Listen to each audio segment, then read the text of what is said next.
Ladies and gentlemen, welcome and thank you for joining us in this new series on ebnet.stream called Inside Private Markets.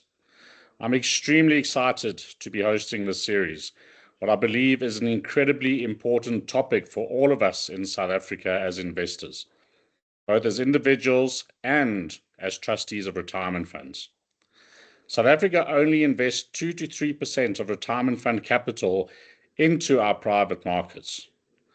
Internationally, that number is in excess of 20%. Why is that so different? In order to deal with many of the problems that we have in South Africa, like unemployment, inequality, etc., education, we have to invest at grassroots level.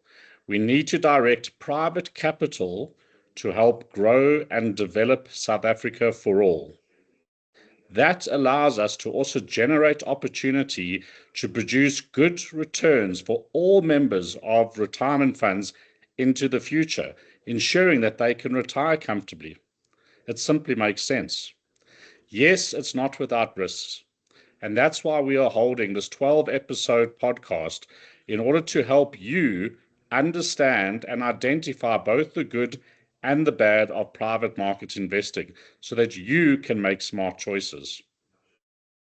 I'd like to take this opportunity to now thank Old Mutual Alternative Investments, who have sponsored this series so that we can bring it to you for free. Progress doesn't happen overnight. It's built deliberately, patiently over time. At Old Mutual Alternative Investments, we invest where capital can do more than grow, where it can build. We finance infrastructure that keeps economies moving, energy that powers homes and industry, schools that educate future generations, businesses that create jobs and resilience. Because behind every asset is a human outcome. A light switched on, a classroom filled, a community connected. We manage capital across private markets with one clear belief. Long-term returns and long-term impact are not opposing goals. They are inseparable. This is investing with purpose, with discipline, with conviction, turning Africa's structural challenges into investable opportunities and patient capital into lasting progress. Old Mutual Alternative Investments, building real assets, creating real outcomes.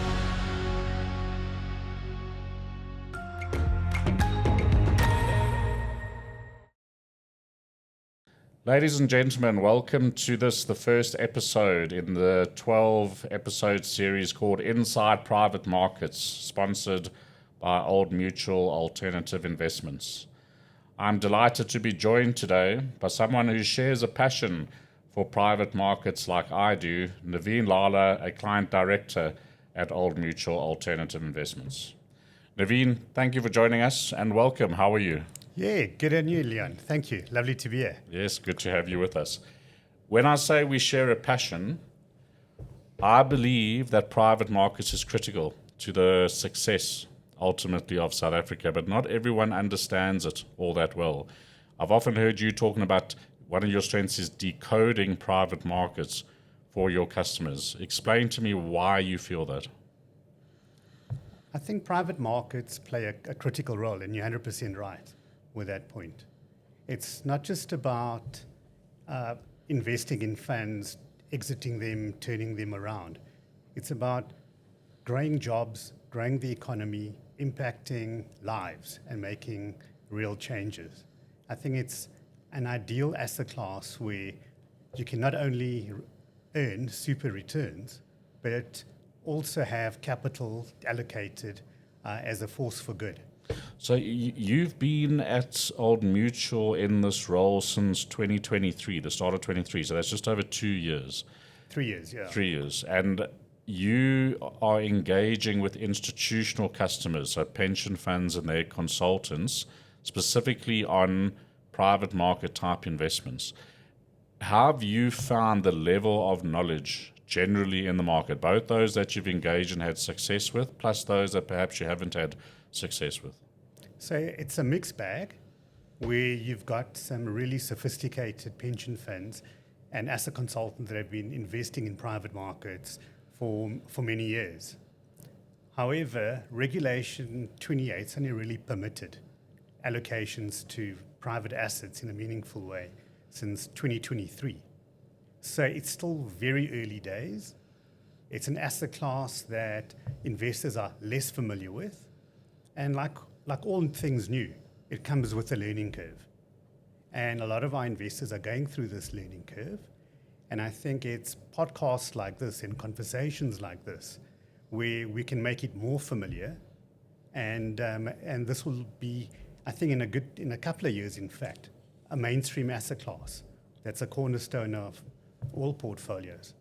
And that's exactly the objective of this podcast, is to get inside private markets, to give people a better understanding of what is not just an important opportunity for South Africa, but a great opportunity for investors to ultimately deliver returns and manage risk, whether they're an individual or a pension fund catering for members.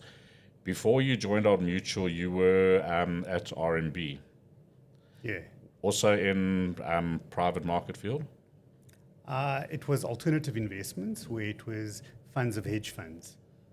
But prior to that, at the asset manager, Ashburton, at the onset, it started as an alternative investment manager with asset classes like private equity, renewable energy, private debt, etc.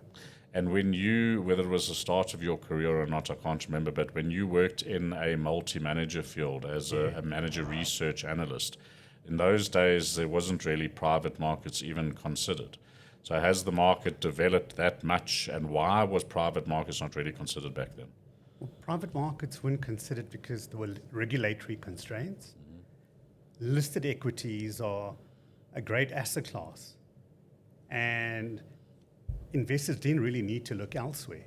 And now today, fast forward today, you've got issues where you've got a shrinking listed universe, which is a global phenomenon. So I know the JSE in those days when we started our careers, I think it was in excess of 1,000 listed companies. Today it's around 300 at best. We know that the US markets have been hitting new highs over the years, and it seems as if it's been an almost one-way bet. So if you look at the index, it's just been going just astronomically higher. But if you look at the number of counters on those indices, like the S&P 500, in the mid-90s, it peaked at over 7,000 listed companies. Today, it's about 3,700. 3,700 is still a hell of a lot. But it's almost half of what it used to be at its peak. And that's just been a global phenomenon. But it's an incredibly important point that you raise, because South Africa has a concentration of asset managers. The top 10 asset managers manage something like 60% of the total wealth in the country. And at their size, with the shrinking JSE and the lack of IPOs, it's quite difficult to invest beyond the top 40 stocks without taking serious concentration or holdings within listed companies. So finding other avenues, other investment opportunities, be it smaller stocks, but then you've got to have the right size to be able to invest in that, or alternatively, private markets becomes a necessity from an investment perspective. But not just that, private markets provides what to our country? Why is it so important within the context of our economy? So private markets in general are growth in nature. And it's businesses that grow the economy and contributes to GDP growth.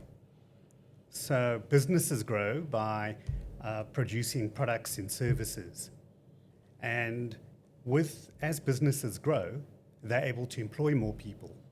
Employing more people has many benefits, where it increases consumer demand, which increases demand for those goods and services to be produced, and it also adds to the fiscus, so from tax receipts.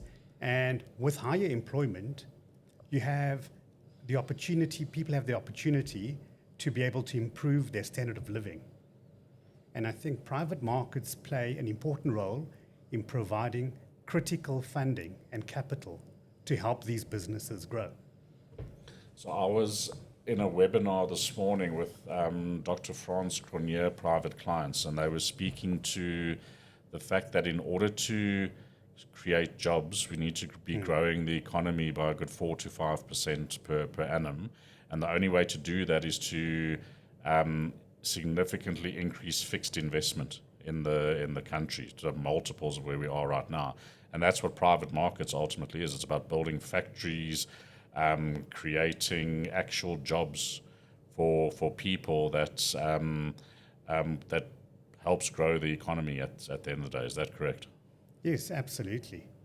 I think if the fixed investment or fixed capital formation is referring to, I think speaks directly to infrastructure. And infrastructure is the lungs of an economy. It's difficult to produce goods and run a business without power. And we've had a power deficit in South Africa for I think pretty much 15 odd years. We've had market failures in the energy space, in rail, ports, logistics.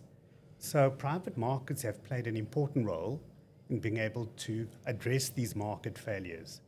Through that, it's created an opportunity to invest in fantastic infrastructure assets where it has long-term, it's a great long-term asset that is well suited to pension funds and their long-term liabilities. So let's unpack some of the terminology for the audience. So we talk about private markets. First question, what is the difference between private market and public market, or unlisted and listed? Sure. So we're familiar with listed markets. You can buy companies or indices of the JSE or the S&P 500, and similarly to on the bond market. So that's what I've described now. It's buying equities or buying bonds or debt. Private markets are the same. You're buying private equity or private debt. And the private equity could be in private equity infrastructure, and the debt similar. The big difference is that you're not buying it off an exchange.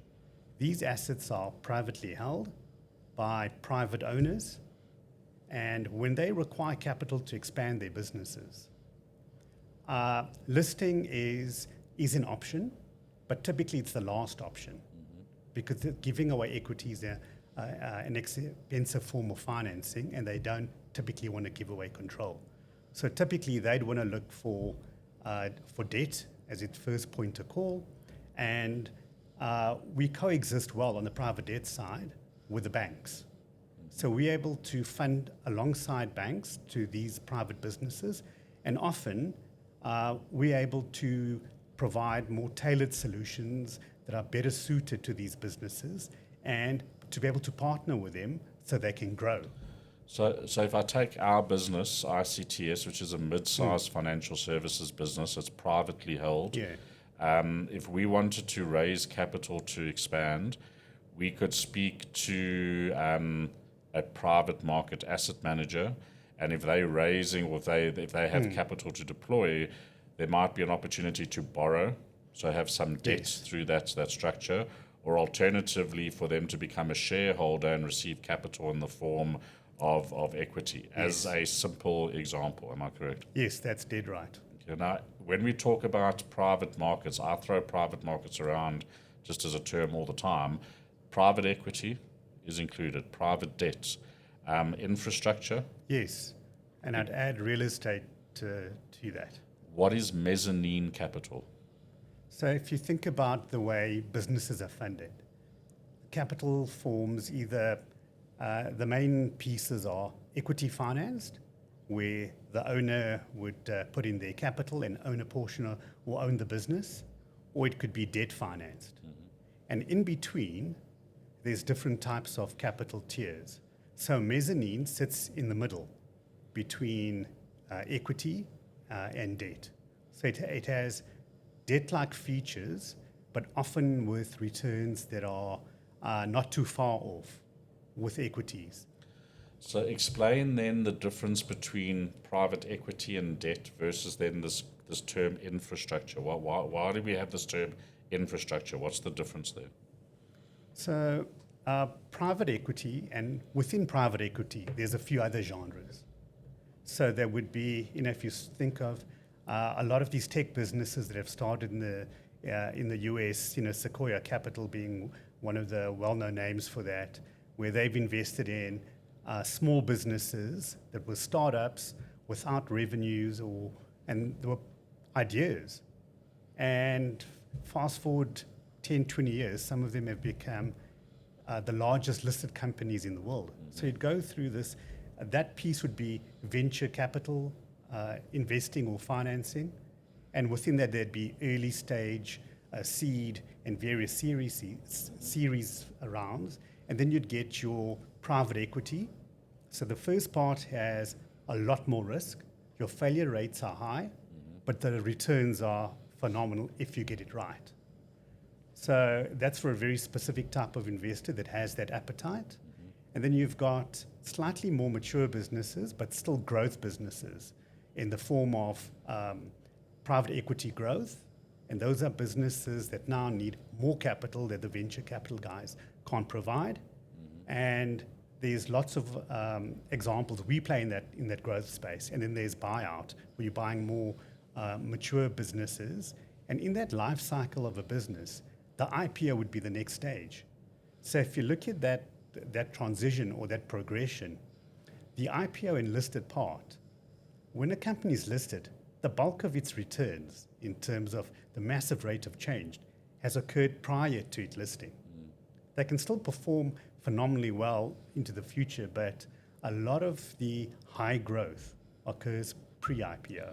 So it sounds obvious that you would achieve good returns prior to IPO because you need to get to the scale or the size to be able to warrant that. Yeah. However, there's a risk.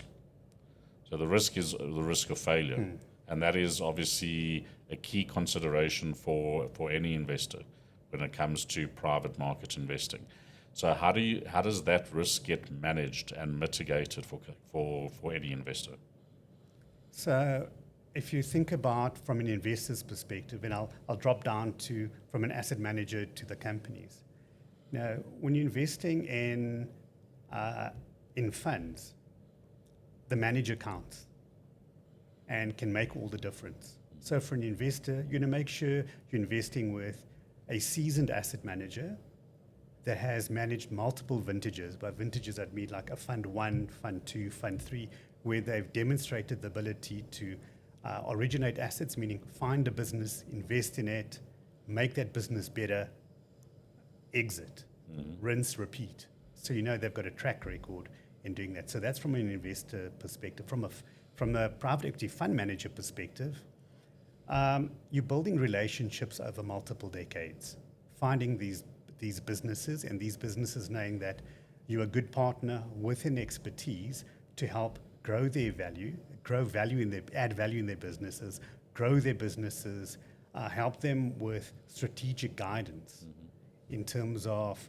how to manage the business better, get more efficiencies, acquisitions to bolt on, etc. But it's also surely a nature of the phase of the business. So from a risk management perspective, when a business is starting out seeking seed capital, has an angel investor, expect higher rates of failure can possibly happen. Even Series A, B, C, as you start going through in that regard, there's higher risk of failure. But when you start getting to the growth phase, like you say, where you guys play, that's where you have the opportunity, and that's why guys like you play in that space to be able to rely on others to find the right deals that are out there. But it's a more mature company at the end of the day. And in the case of buyouts, even more mature from that perspective. So yes, the risk is higher, but it's not exponentially higher, I'd assume. But when you get to angel investing or VC space, well, now you can be in quite a different category of risk. Yeah, that's spot on. We help businesses get to the next phase. But we also, as stewards of capital, we're very discerning on the companies we invest in. So we want to buy quality businesses that have a strong growth trajectory and strong management teams, because management teams are what makes all the difference in a business. So we want to buy quality businesses, buy good businesses where we can make them even better, and then exit and realize capital, return them to investors. So I want to come back to the point of exit in the context of the relationship that you ultimately build with these companies, because I think there's an interesting thought there. But we tend to look at public markets versus private and compare the two and say, well, one's more risky than the other or whatever it might be. And we don't always talk about how the two complement each other from a risk perspective. And I think about it now, especially with the JSE having performed 40% plus over the last year. It's phenomenal. What is the benefit in terms of risk diversification of having private markets in the context of call it expensive public markets? So investors are attracted to private markets for two key reasons. There's lots of other reasons beyond it, but the key two anchor reasons are, one, they're looking for higher growth opportunities and access to investment opportunities that are not accessible on the exchange. And the other part is looking for diversification. So private market assets like private equity or private debt have lower correlations to the public markets, to the listed equity markets, lower volatility. And if you think about listed markets, there's a lot of sentiment that's baked into that drives prices. You know, Benjamin Graham referred to Mr. Market as being the manic depressant. Overly optimistic at times, and other times overly pessimistic. And that creates lots of volatility. And companies can stay cheap or undervalued for extended periods of time or expensive. When private markets, your assets are priced or valued based on its economic performance, and it takes away the manic depressant factor of sentiment. So you get a truer function of valuation, where we're using the same metrics as listed managers to value a company, call it the discounted cash flow model, where you've got a track record of the business, you've got a good sense of its future cash flows, and discounting it by your discount rates that your listed managers would do. So it's very similar. It's just that we have to find these gem of companies, and it takes many years where a listed manager switches on their screen and list of JSE or S&P 500 stocks are on the screen. So quite different in that regard. Yes, the diversification benefits, I think, are very important that is considered. And I think the regulations, particularly for pension funds, have been relaxed over time to allow pension funds to start investing more heavily in private markets and in particular infrastructure. Now, that is also related to our economy and our needs as a country. So can you unpack that a little bit for me? Why have we been allowed more in infrastructure and how much? And why have the constraints around private equity also been released, but albeit not to the same degree? So it's been for a few reasons. The one is that, as you mentioned with your discussion with Frans Cronje, it's that investing in infrastructure has this multiplier effect on the economy. So a case in point was the renewable energy program. That started about 2012, 2013. It's lauded as one of the most successful programs globally. And that's added, 10 gigawatts or whatever it is to the grid, if not more. And it saved South Africa from maybe 3 or 4 stages of load shedding. Majority of renewable energy projects been funded by private capital. It's been done on a public-private partnership basis with government, but funded by private capital. So there's good opportunities for investors to access returns from those type of renewable energy investments. It also has the benefit for government where our debt to GDP metrics Slightly better at the moment, but we've had rising debt to GDP. And to provide a lot more, to lessen the burden on the fiscus, having private capital invest alongside or fund these projects is very favorable, or it helps the government in terms of the national accounts. Also, it has a multiplier effect on creating jobs. And if you think about it, it's through the value chain. There's been new industries in South Africa that have been created within the value chain of this sector. So that's the one part. The other part is with private equity, it's that entrepreneurs in private businesses are those that create the most employment growth, job creation. And I think we're in an unemployment crisis in South Africa. And I think private capital in businesses play an important role in being able to solve for that. So I was just about to say, 100% right, it's created new industries and it's helping solve for some of the biggest challenges we face as a country, but it's not enough.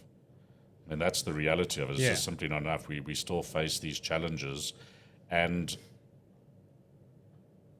the average pension fund in South Africa is sitting 2 to 3% invested in private market type investments. So just you didn't answer the question on what are the limits that are allowed, and then I want to talk about the international experience. So how much may a pension fund invest in private equity or in infrastructure? So in South Africa, post the Reg 28 revision in limits in 2023, pension funds can now invest up to 15% in private equity and up to 45% in infrastructure. So why so much more in infrastructure? I think because it's a much needed asset class. It's also a safer asset class because the technology in terms of renewable energy, rail, they tried and tested. And with that, it's a much needed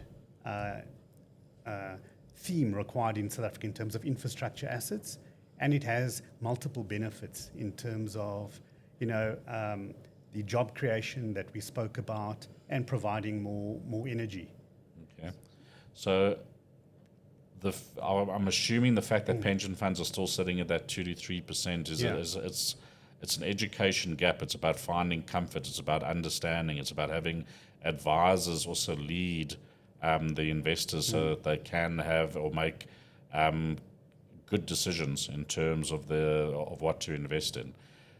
Someone wrote the other day in the press that private markets was the latest fad, basically implying that it's a marketing game that's going on at the moment, which I dispute. Yeah. Simply because of all of the factors that we've been talking about. So how do you find the reception from investors these days? Are they more open, or is there a lot of skepticism that's coming across? I think there's lots of interest, and I think more and more investors are recognizing the importance of this asset class. And while there's lots of interest, there's also a bit of hesitation because it's unfamiliar. And if regulations allow up to 15%, most pension funds, as you mentioned, are at 3%. Globally, your global P7 pension funds are an allocation of about 20 to 25%. However, in 2012, they were around the 3% mark. Okay, well, that's interesting because what it's telling us is that it is about finding that comfort. There's a road to be traveled, Jan. We need to find that comfort by having transparency, unpacking the uncertainty, and making sure that there's honesty in the representation of what the opportunity is, because there is no such thing as a free lunch. So, however, there is a luncher, and there's a good lunch to be had, and it's a necessary lunch for South Africa. So I just want to unpack some more terminology that gets used in this private market sort of world. What is a GP? Because a GP is what I go to when I have a cold. That's a good place to go. So, in the private markets world, a GP is a general practitioner, general partner. Sorry, yeah, you've confused me. It's a general partner, and that's been the manager of the fund. So it's the asset manager. Correct. Yeah. And then you'd have the limited partner, which is the acronym being the LP, which would be the investor. Okay, so the investor, individual or pension fund is a limited partner. It's an LP. Correct. The asset manager, like yourselves or others that there are in the market, the private market coronations and Yeah. Alan Grays and so on, is the GP. Yes, that's essentially. correct. Okay. And when someone invests in private markets, they can either invest directly in the company or the project, or they can invest in a fund of companies and projects, correct? Yeah, they're investing primarily in a fund where they've got diversification across assets within that fund. Which is prudent, but what is co-investment? So co-investment is you've got a fund manager that's bought, looking to buy an asset.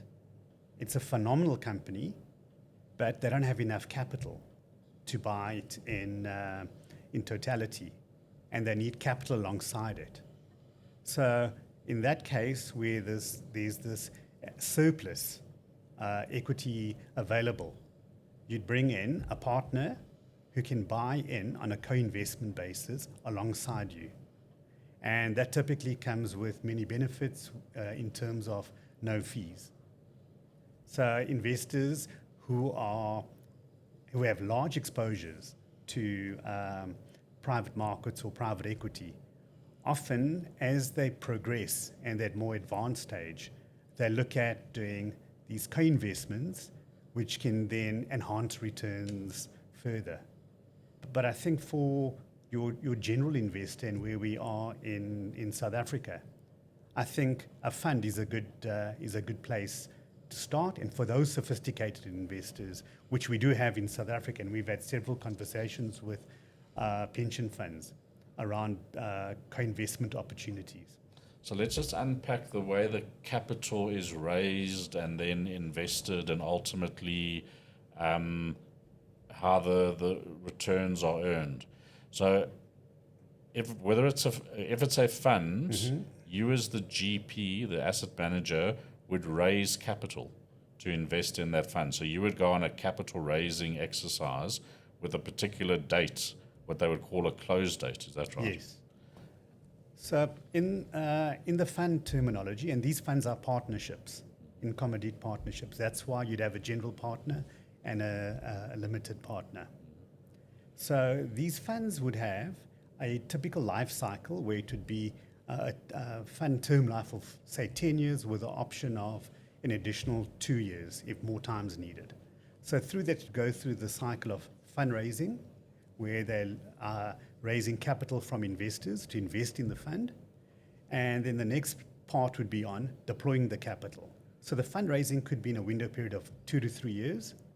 And then there's a deployment period where we are asking investors, for instance, if an investor invested R1 billion, and we'd say, well, we're going to be buying, say, 5 companies, and at different stage, we buy them at different stages. Then we'll have a capital call or a drawdown, and we'd engage with you in saying, we need 200 million from the universe of investors to fund that asset. And then you'd move on to, as it matures, to a harvesting period, which is typically in that the sweet spot is 5 to 7 years. And then you'd be looking to exit the portfolio. So I want to come to the exiting side because it's important that we discuss liquidity.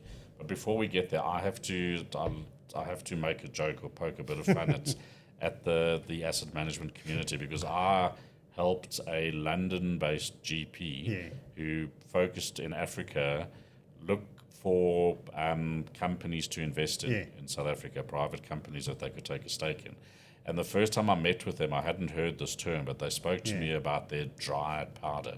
And I was like, what on earth are they talking about? But so what is dry powder then for our audience? So dry powder means you've got capital available to be able to invest and invest in opportunities. So why did they just say we've got capital to invest in opportunities? Because I think it's, I don't know the actual terminology of it in terms of where that comes from, in terms of having dry powder. I think it has to do with wars and guns, if I'm not mistaken. Exactly. I think we just all want to be in Maverick on Top Guys. Yeah, so I think that's where it is. It's to have dry powder handy. Okay, so you've raised the capital, you've got your dry powder, Yeah. you seek good opportunities to invest in. As that develops, you might invest even more. The company hopefully grows, starts producing a return, and now you get to the point of exit, however many years down the line that might be. How do you exit? How does a GP now exit from that investment? So at the onset of originating an asset, meaning finding an asset to invest in, from that, already at that phase, you're already thinking about ways of how the best ways to exit these. So traditionally it would be in an IPO. That's typically the way it was. Initial public offer, so Correct. listing Sorry. the company. Yeah, listing a company, forgive me. And there's been a dry spat globally with that, including the JSE. We've had a few last year, which is great, but there hasn't been, there's been a drought. So you'd look at the company and said, who'd be the likely buyers for these assets, and or these companies, you'd map that out. And you'd know who the potential players are in the various avenues. If it's a strategic buy, which would be typically a big company, where this would be a strategic investment for them to be able to bolster the existing business. So you do lots of those, and of late there have been lots of internationals that want to gain exposure to Africa and South Africa. And this being, call it Africa being the last frontier, so to speak. They want to make sure that they've got some exposure in there, which they can grow over time. But the reality is that there's no place that you can go and just sell. It's not liquid like the listed or the public market. So investors need to appreciate that liquidity during the term of the investment is limited, and liquidity at the end of the term is not guaranteed. It can perhaps take a bit longer or not. Generally, you will be able to sell that investment, but there's no guarantee of anything at any point in time. Dead right. But with the exit, there's an entire ecosystem that exists in terms of advisors, consultants, mergers and acquisitions specialists, across banks and independents, etc., as well as ourselves, that have been engaging with several parties over decades. So you have this war chest of lots of connections and interested parties that you've dealt with, and you know who are likely buyers of it. So recently we've done a transaction of a unique medical business, which we exited and sold to another private equity company that liked the assets, saw lots of value in it, and we've done very well out of it, and we're keen to exit.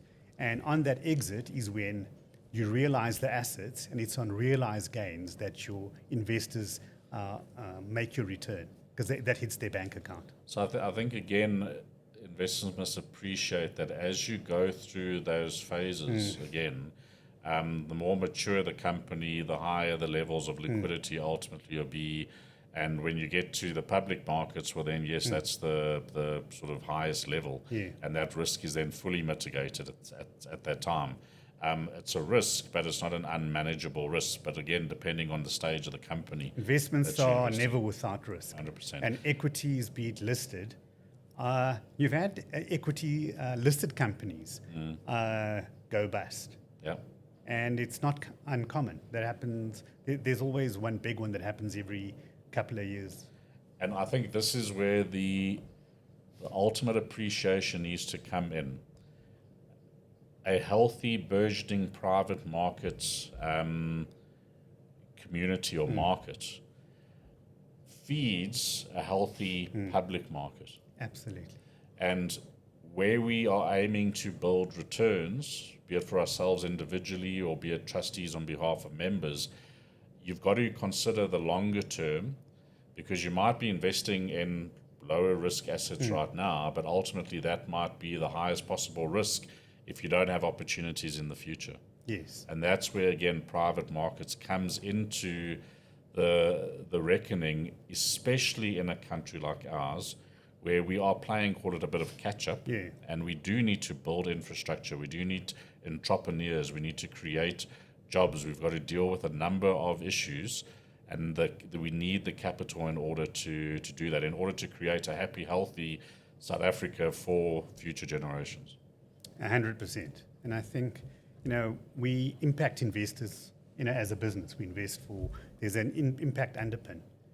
And if you think about how you develop a country in terms of, call it this pyramid of needs, or how you progress it, you want to have good governance to make sure that without governance, it's like building a skyscraper on quick scans.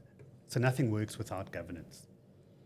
From after governance, you want to have lots of infrastructure that enables economic growth. From there, once you have higher employment, people progress to home ownership. And from there, it goes to education. So we've been investing across that, call it pyramid, to be able to make sure we've got infrastructure that contributes to economic growth. We are able to address the affordable housing crisis that we're in. And then, of course, with affordable, high-quality education. And I think with that, you create this pipeline, and it creates this virtuous circle of a maturing economy or a growing economy. And I think we've got multiple decades before we can be considered a real maturing economy or country that's rolling off.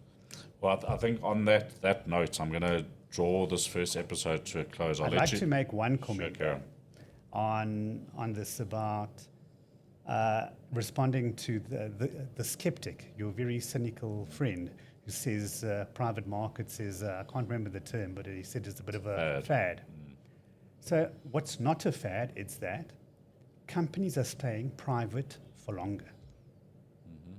And that's why there have been less IPOs. So why they're staying private for longer, it's because managers feel they can execute their long-term strategy far more effectively without the noise of market demands, which are very short-term. So it gives them the opportunity to execute and maintain razor focus on their long-term strategy and vision. So that's one of the aspects. The other aspects is some founders and business owners are happy to be under the radar.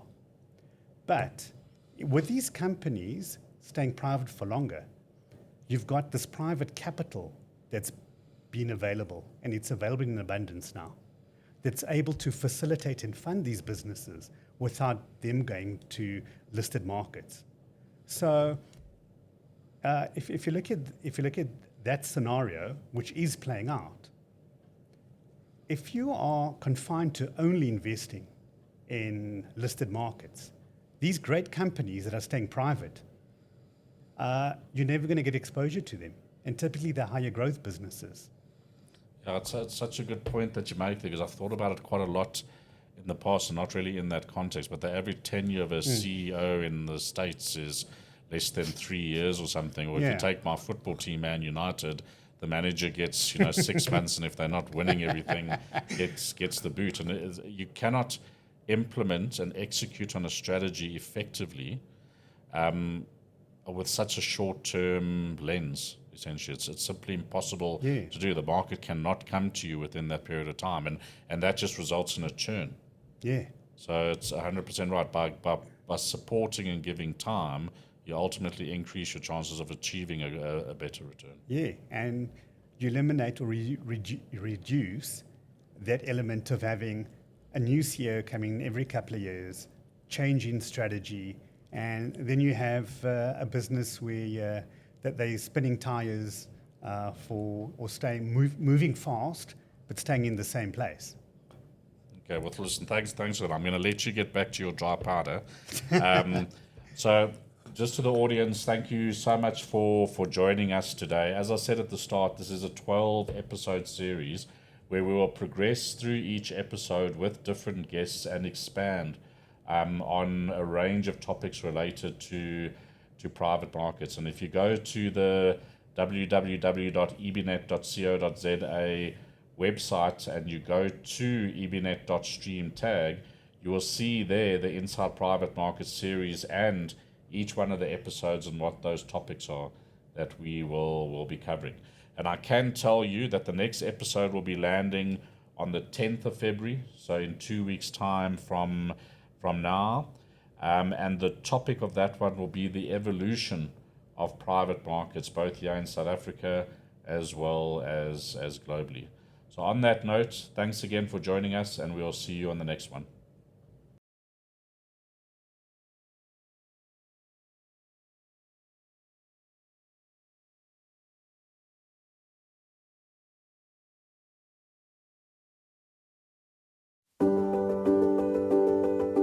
When most people think of investing, they picture the hustle and bustle of the public markets, or, more specifically, the buying and selling of stocks and bonds on well-known exchanges like the New York Stock Exchange, NASDAQ, and other regional exchanges.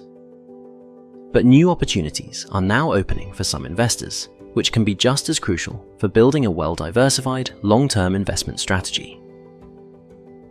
Introducing private markets. Simply put, private markets involve investments that aren't traded on public exchanges. Instead, transactions in private markets are negotiated directly between investors and businesses, often facilitated through private funds. Private markets offer a significant opportunity for investors worldwide, as nearly 90% of businesses with $100 million or more in revenue are privately owned. Well-known private market strategies include private equity, private credit, real estate, and infrastructure. Investments in private markets are frequently structured through a limited partnership. In this arrangement, limited partners, or LPs, provide the capital for investment. Common LPs can include sovereign wealth funds, endowments, and high net worth individuals. These investors pool their resources to create a fund which is managed by a general partner, or GP. GPs are the experts who manage that capital, selecting and overseeing the investments to drive returns. The funds they manage typically have a predetermined lifespan of around 10 years, during which time the GP will aim to invest the fund, generate returns, and distribute capital back to LPs. Given the extended duration and illiquidity associated with a 10-year commitment, private market investors typically seek returns that exceed those available in more liquid public markets. High-quality GPs, with the ability to make and exit investments over a longer time horizon, have historically outperformed traditional public equity investments.